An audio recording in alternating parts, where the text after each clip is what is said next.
Hey YouTube, it's James TWDM again, and I'm just doing a review on all my paintball stuff, my mom's paintball stuff, and my paintball stuff, and I'm comparing the two, and talking about why you should upgrade from CO2 to high pressure air. Okay, first off, I'm going to start from my mom's gun, because hers is not as good as mine. She has a spyder aggressor. It's my first gun. I gave it to her because I got bored of it. And so the safety is pretty easy. It's just this button on the side. Now it's ready to fire. Now it's safety. It's an auto cocker, but it's not really that great because it doesn't really have any settings on it. It's just a semi-automatic gun with a small expansion chamber. The grip panel in the front is not really that good. The clamping feed, there is no clamping feed neck. There's like one ball T-tense that's like right there, and it's not really good because balls still fall out because there's only one, and it's pretty heavy, so it's not really the best for running. It's really accurate though, even though it has a small 8-inch barrel. It's still very accurate because it shoots so slow. Because it shoots so slow, it's very accurate. That's what I mean. And so when you're shooting, it doesn't really have any kick. It came with this, since it doesn't have a gravity feed, it came with this elbow type thing, which makes your hopper very high off your gun, so it makes you even more visible. And so that's not really the greatest thing.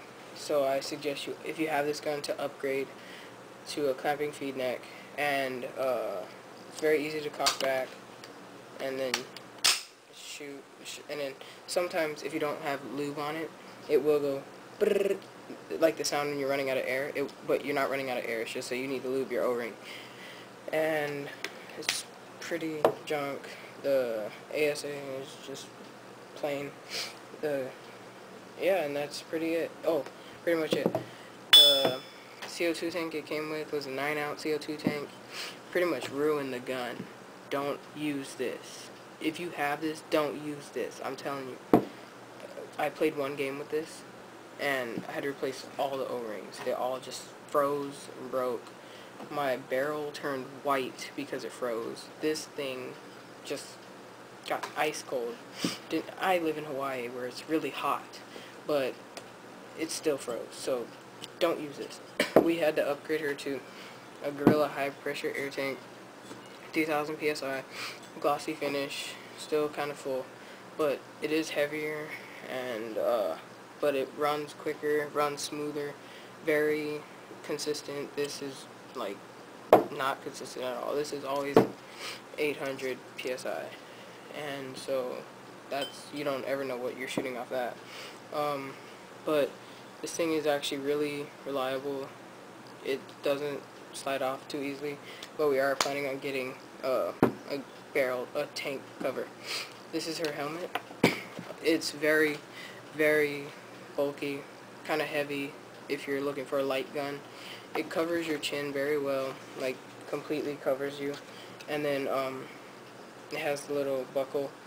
The foam is very stiff, not very soft at all, and it gives good ear protection, but it's not very comfortable because there is no foam at all.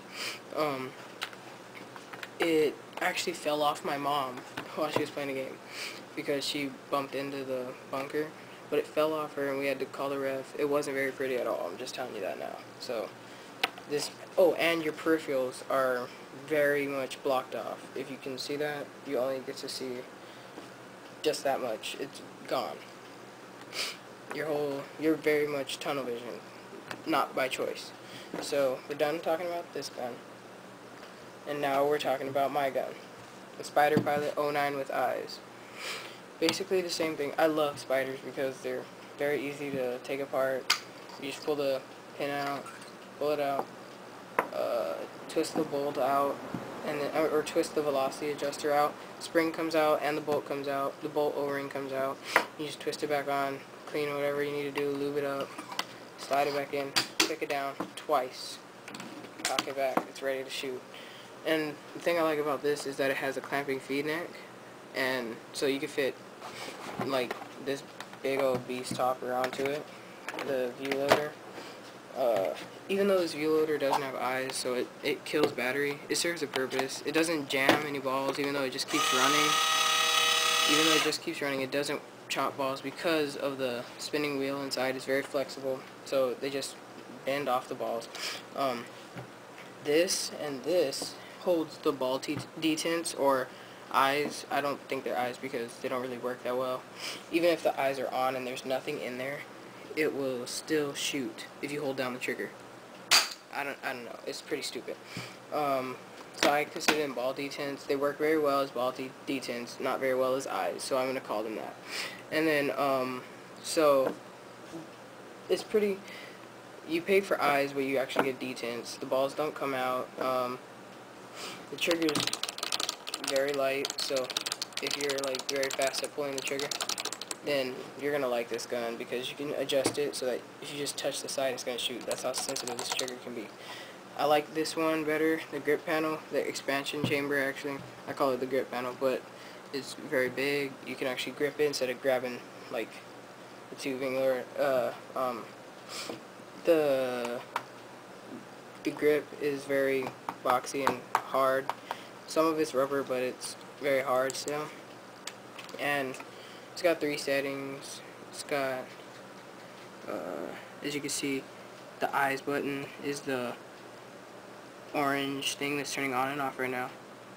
The safety is the red thing turning off and on right now. The semi-auto is flashing, and so if I select it, it'll only shoot once if I turn the safety off. And then the ramp PSP, which is flashing now, it's a ramping mode that nobody really likes. It's about 13 balls a second. And the ramp Millennium, it's 12 balls per second.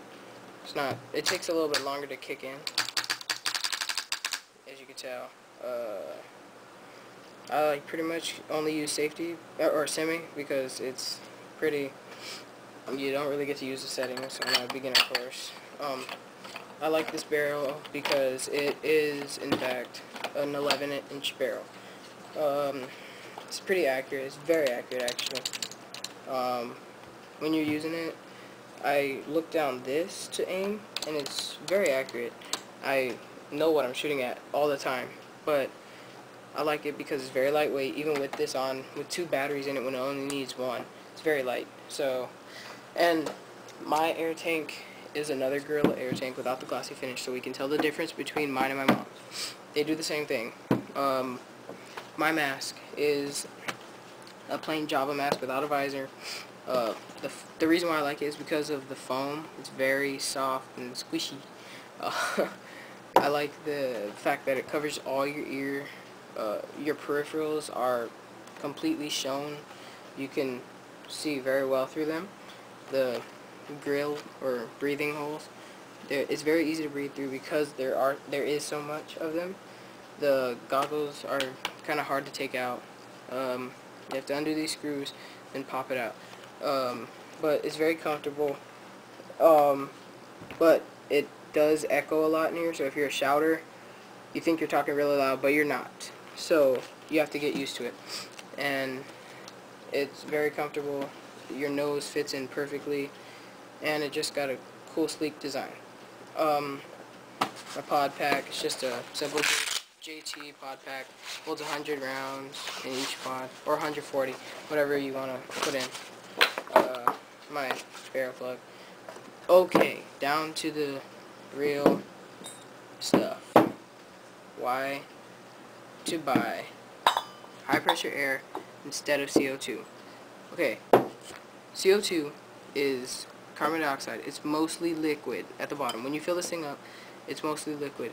And when you have your gun, when you have it in your gun, and say you're walking to the field and it's upside down, this is like this. That liquid rushes down into your gun, and when you shoot, this ice cold air shoots through, freezes that liquid, and just straight up jacks your gun. That's why you have to replace all your O-rings.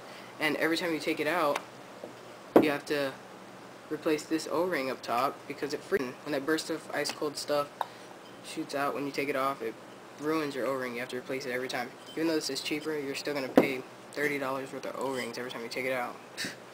And so when you upgrade this, there's no liquid into it. It's all straight air from the, it's what you breathe in here. That's what they use for the pumps. It just sucks in the air and pushes it into here. And so, sorry, my neighbor. When you are using this and you take it out, you fill it up from here. So even if you're filling it up, it won't freeze and break off. So when you're filling it, you have to take it off and put another one on anyways. So you fill through here, no O-ring is damaged at all. And when you take it out from your gun, there's no ice cold air shooting out. It's just this little shoots out, but it's not ice cold, so it doesn't freeze anything. There's no liquid in here, so it's not going to drip into your gun and freeze.